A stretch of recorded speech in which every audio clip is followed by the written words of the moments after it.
Halo teman-teman, selamat datang di EduCia Channel. Bersama aku, Ciara Kilaola, akan berbagi pengetahuan dengan kalian. Video ini adalah video pertamaku yang akan membahas tentang dasar-dasar dalam bahasa Inggris. Apa sih parts of speech itu? Parts of speech adalah bagian-bagian dalam tata bahasa yang merupakan landasan dasar dalam membentuk kalimatmu menjadi baik dan benar. Jadi, kamu harus paham betul dengan bagian-bagian ini ya. Parts of speech terdiri dari 1. Noun atau kata benda, 2. Pronoun atau kata ganti, 3. Adjective atau kata sifat, 4. Verb, kata kerja, 5. Adverb, kata keterangan, 6. Conjunction atau kata hubung, 7. Preposition atau kata depan, dan yang terakhir adalah interjection atau kata seru. Nah, kita udah masuk ke pembahasan yang pertama nih, yaitu nouns, kata benda. Nouns terdiri dari things, hal atau barang, people, orang, animals, binatang atau hewan, places, tempat, and ideas, gagasan. Kita lihat yuk contoh-contohnya. Yang pertama, things, yang berkaitan dengan hal secara umum atau benda mati. Contohnya buku, book, kursi, chair, pulpen, pen, mobil, car. Pokoknya semua benda dan hal-hal yang dibendakan. Yang kedua adalah people atau orang-orang. Contohnya Siti, Hasan, Claire, and etc. Lanjut ke animals, hewan atau binatang. Contohnya dog, anjing, cat, kucing, frog, katak, dan lain sebagainya. Places, tempat. Contohnya Indonesia, England, Seoul, and etc. Dan yang terakhir adalah ideas, gagasan. Nah, ini sedikit menarik nih. Karena ideas dalam noun berarti suatu hal yang hanya bisa tergambarkan dalam pikiran. Kita seolah tahu saja tanpa butuh penjelasan lebih mengenai bentuknya. Contohnya happiness, kebahagiaan, kindness, kebaikan, thought, pikiran. Contoh-contoh nouns dalam kalimat yaitu yang pertama, I have 2 dogs. Saya mempunyai 2 anjing. I sebagai pengganti dari people. Dogs sebagai animals, hewan atau binatang. Kedua, Mark is writing. Mark di sini sebagai people. Dan yang ketiga adalah I'm in Jakarta. I'm in Jakarta. Kita perhatikan kata yang bercetak miring ya, yaitu I and Jakarta. I sebagai people, Jakarta sebagai places. Yang keempat, thanks for your kindness. Terima kasih untuk kebaikanmu.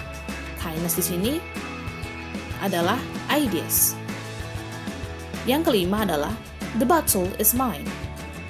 Kata yang bercetak miring yaitu bottle. Berarti bottle sini masuk dalam things, hal atau barang. Pembahasan yang kedua adalah pronoun atau kata ganti. Take place or replace the use of nouns, usually by introducing the nouns first.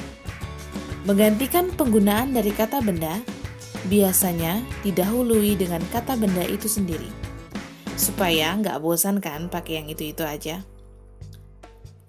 Pronoun sendiri terdiri dari 3 aspek. Yang pertama, personal subject, yang artinya subjek pribadi, atau pelaku atau hal yang mengakibatkan suatu hal tertentu. Contohnya, I, you, he, she, it, we, they. Yang kedua adalah personal object atau objek pribadi. Suatu hal yang diakibatkan atau ditujukan oleh subjek. Contoh, me, you, her, it, us, them. Bedanya you and it di personal subject dan personal object adalah tergantung penggunaan kalimat. Dan yang ketiga adalah possessive pronoun atau kata ganti kepunyaan. Contoh, mine, yours, his, hers, ours, theirs. Contoh-contoh dari pronouns dalam kalimat adalah yang pertama, Mark is a badminton athlete. He likes playing badminton every Sunday. Jadi maksudnya dari usually by introducing the nouns first adalah memperkenalkan Mark itu sendiri. Jadi di sini dalam kalimat setelah koma, Mark digantikan oleh he. Yang kedua, I let you take me. Me di sini yang kata yang bergaris miring itu sebagai objek, yaitu sebagai yang diakibatkan oleh subjek. Subjek di sini adalah I. I let you to take me. Me sebagai objek.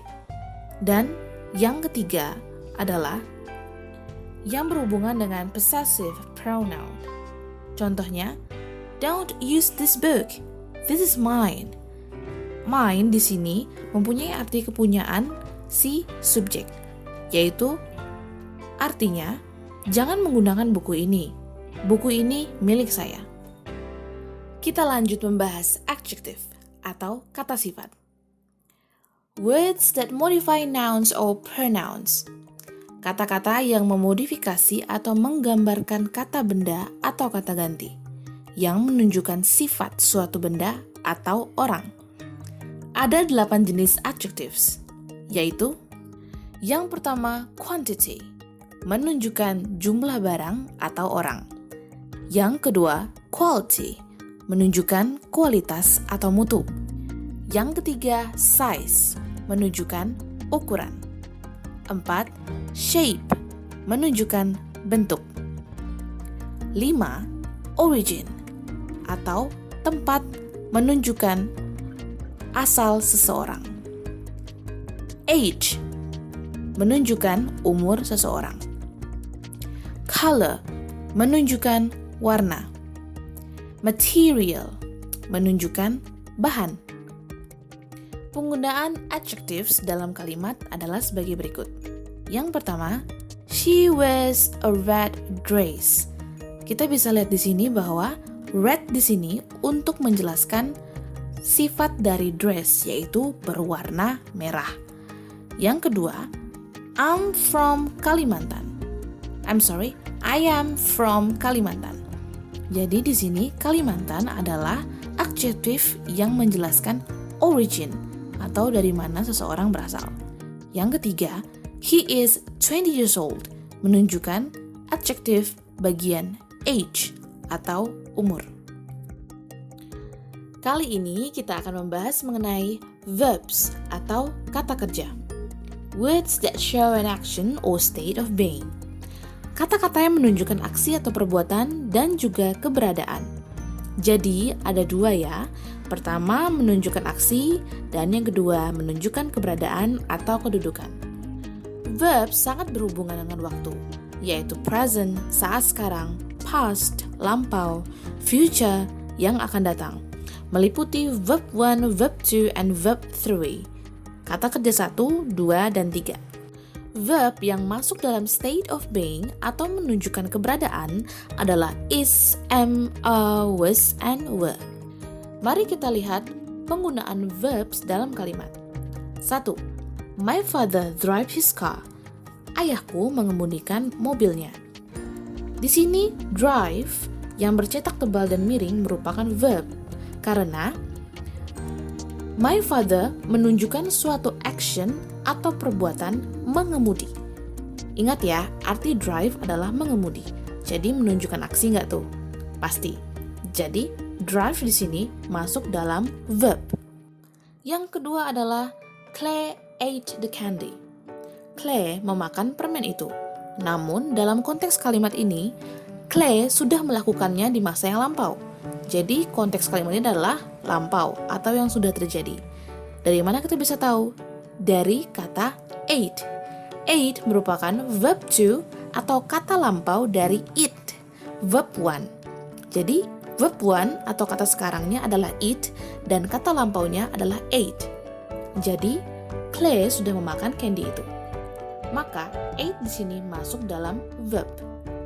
Yang ketiga adalah I am thinking about you. Dalam konteks ini, am bukan merupakan state of being. Jadi, am di sini merupakan auxiliary verb atau kata pembantu dari thinking, menunjukkan present continuous tense atau yang sedang terjadi sekarang. Jadi, kalau teman-teman ingin menunjukkan sesuatu hal yang terjadi pada sekarang, harus mengikutsertakan to be dan juga verb one plus verb ing. Kata kerja pertama ditambah kata kerja ing. Ingat ya teman-teman, jadi di sini adalah saya sedang memikirkan kamu. Berarti hal tersebut sedang terjadi sekarang. Yang terakhir, ini baru membahas tentang state of being. He is nice. Menunjukkan keberadaan atau kedudukan he ini adalah suatu hal yang nyata atau real. Maka bisa diasumsikan bahwa he is nice. Dia orang yang baik. Jangan lupa, sehabis menunjukkan state of being harus menunjukkan kata sifat, yaitu nice. Contoh dalam di sini adalah nice. Adverbs atau kata keterangan. Words that describe verbs can be adjective and adverbs. Generally found after verbs but before the adjective it modifies. Artinya, kata-kata yang menggambarkan kata kerja. Bisa juga kata sifat dan adverb itu sendiri. Pada umumnya, diletakkan setelah kata kerja, namun sebelum kata sifat yang diterangkan. Adverb yang sering dipakai terdiri dari 4 bagian, yaitu adverb of manner, adverb of time, adverb of degree, and adverb of place. Kita lihat yang bagian pertama yaitu adverb of manner. How something happens, menjelaskan sesuatu yang terjadi, sebuah proses yang terjadi, baik atau buruknya sesuatu terjadi. Contohnya, I don't speak Japanese well. Saya tidak berbicara bahasa Jawa dengan baik. Well di sini menjelaskan manner. Jadi dalam kalimat ini menjelaskan bahwa saya tidak berbicara bahasa Jawa dengan baik atau berbahasa Jawa dengan baik. Yang kedua adalah adverb of time. When something happens. Kapan sih waktu itu terjadi? Mengenai waktu. Contohnya, I will call you tonight. Aku akan meneleponmu atau memanggilmu malam ini. Tonight di sini menunjukkan adverb of time, mengenai waktu. Yang ketiga adalah adverb of degree, amount or how much, jumlah, seberapa banyak. Contohnya, you are so beautiful. Kamu sangat cantik. So di sini menjelaskan degree, jumlah, berapa banyak. Dan di sini bisa masuk dalam how much sebenarnya. Jadi, so atau very itu menunjukkan umumnya menunjukkan suatu hal yang positif. Kita lihat yang bagian kedua, yaitu it is too hot. Apa sih bedanya so, very, and too? Sudah dibilang tadi bahwa so and very biasanya menunjukkan hal yang positif, sedangkan too menunjukkan suatu yang negatif. Misalnya, it is too hot. Ini terlalu panas, berarti orang tersebut tidak suka atau sakit ketika memegang sesuatu yang panas. Jadi mengatakan it is too hot. Today is too hot. Hari ini terlalu panas. Seperti itu. Yang keempat adalah adverb of place. Kata keterangan tempat. Ini paling sering digunakan nih. Where something happens. Tempat di mana sesuatu terjadi. Example, I went to my school. Aku pergi ke sekolahku. Tapi di sini dalam bentuk lampau karena went. School di sini menjelaskan kata keterangan tempat. Mari kita lihat penggunaan adverbs dalam kalimat. Yang pertama, I am running slowly. Tadi kan udah dibilang nih kalau misalnya adverbs itu biasanya words that describe verbs. Kata yang digaris bawahi adalah verbs. Running. Slowly adalah adverb. Jadi di sini slowly menjelaskan running. Runningnya, tadi kan arti running adalah lari, slowly adalah pelan, berarti dijelaskan bahwa saya berlari dengan pelan. Slowly menjelaskan running. Yang kedua adalah the bottle is too expensive. Botol itu terlalu mahal. Di sini kita menjelaskan bahwa yang adjective. Expensive adalah sifat dari bottle, yaitu expensive, mahal. Jadi di sini kita lihat bahwa generally found after verbs but before the adjective it modifies. To di sini adalah adverb, sebelum kata sifat. Jadi ketika kita mau menjelaskan sesuatu mengenai sesuatu yang sangat mahal, itu bisa menggunakan to, karena to di sini merujuk ke hal yang negatif atau karena kita tidak terlalu suka hal yang mahal. Yang ketiga adalah she runs very quickly, dan ini masuk dalam adverbs. Jadi adverbs menjelaskan adverbs. She runs very quickly. Jadi ini menunjukkan sesuatu yang terlalu berlebihan. Misalnya very quickly, sangat cepat. Very adalah adverb dan quickly juga adverb. Conjunctions atau kata hubung, menghubungkan kalimat, klausa, atau frasa. Join words, clauses, or phrases together or related. Tapi nggak bisa menghubungkan antara kamu dengan dia ya. Haha, garing banget. Oke, lanjut. Biasanya common conjunctions itu adalah and, while, or, because, so, but, for. Examples nih, kata hubungnya adalah first, I like cats and dog. Jadi and, dan di sini menghubungkan antara cats dengan dogs. Paham lah ya maksudnya. Yang kedua adalah I am hungry but I don't have any food. Saya lapar tapi saya tidak punya makanan. Jadi di sini but ini menunjukkan sesuatu yang sebaliknya dan menghubungkan antara kalimat yang pertama dan kalimat yang sesudahnya. Terus yang ketiga adalah whether it is yellow or orange, it doesn't matter. Whether di sini kalaupun itu kuning ataupun oranye ya, it doesn't matter. Itu tidak masalah. Di sini kita bisa lihat di sini adalah conjunctions, kata hubung antara yellow or orange. Prepositions atau kata depan, usually before noun or pronoun to show the connection with another part in sentences. Biasanya diletakkan sebelum kata benda atau kata ganti untuk menunjukkan hubungan antar satu bagian dan bagian lainnya dalam kalimat. Pada umumnya, prepositions ada 4 bagian, yaitu on, in, at, and by.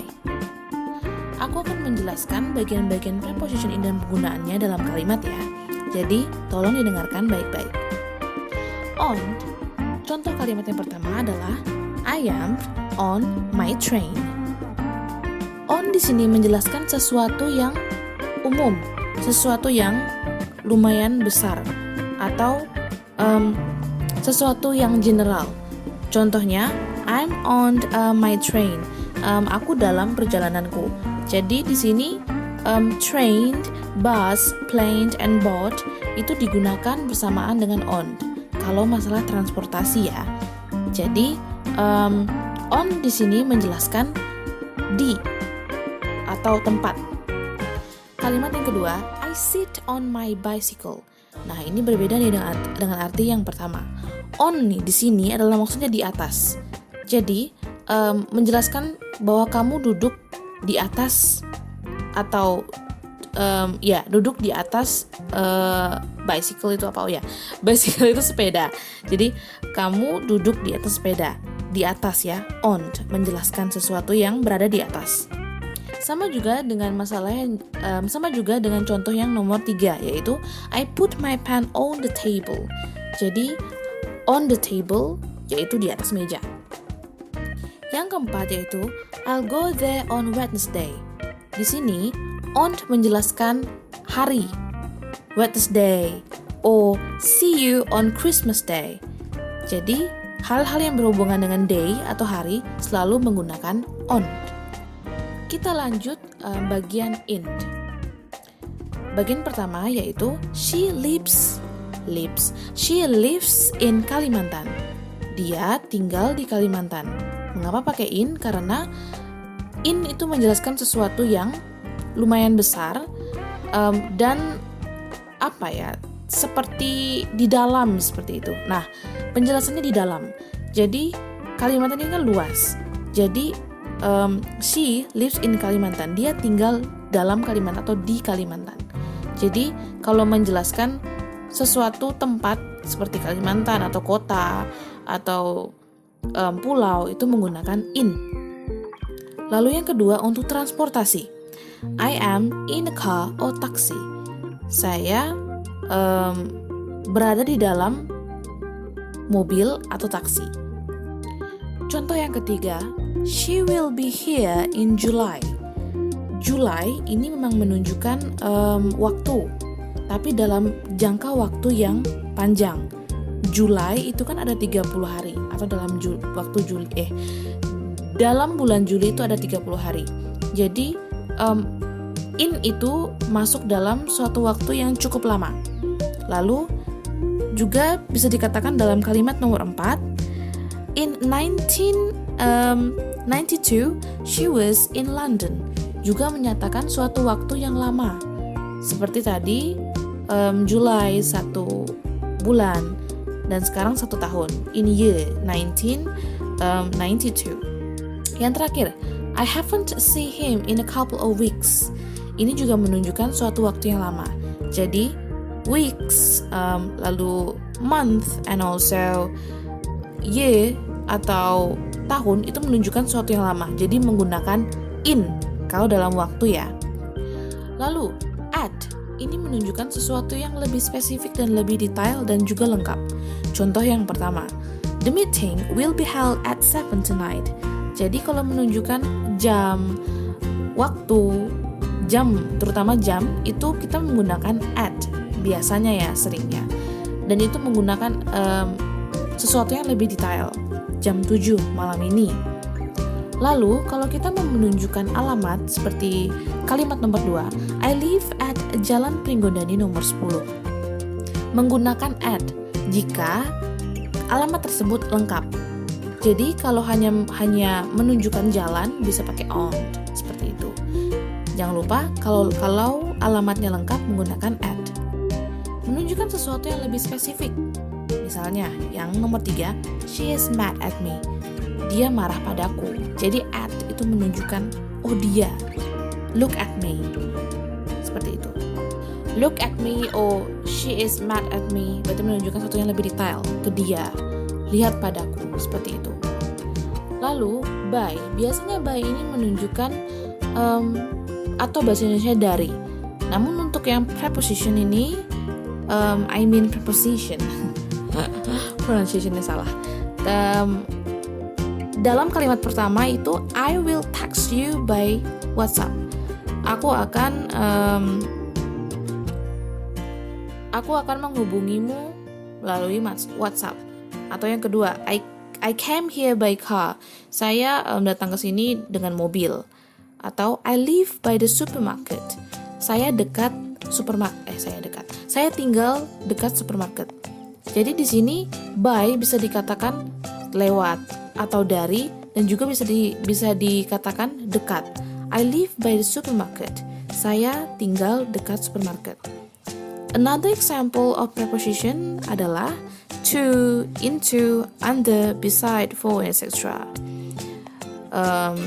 My bag is under the table, beside, and etc. And the last is interjections. Small words that show emotion without any grammatical value. Kata-kata sederhana yang menunjukkan suatu perasaan tanpa nilai tata bahasa atau tidak termasuk dalam grammar. Yang pertama, brr, today is so cold. Kita lihat kata yang bercetak tebal dan miring yaitu brr. Ini adalah interjection, menunjukkan suatu emosi yang dingin. Wah, aku merasa dingin. Berarti menunjukkannya dengan brr. Namun tidak termasuk dalam grammatical value. Yang kedua, damned, I missed the bus. Aduh, aku kelewatan bisnya nih. Kayak gitu ya. Jadi damned di sini menunjukkan sesuatu kesal, perasaan yang kesal. Aduh, aku ketinggalan bisnya nih, bisa-bisa aku terlambat, misalnya seperti itu.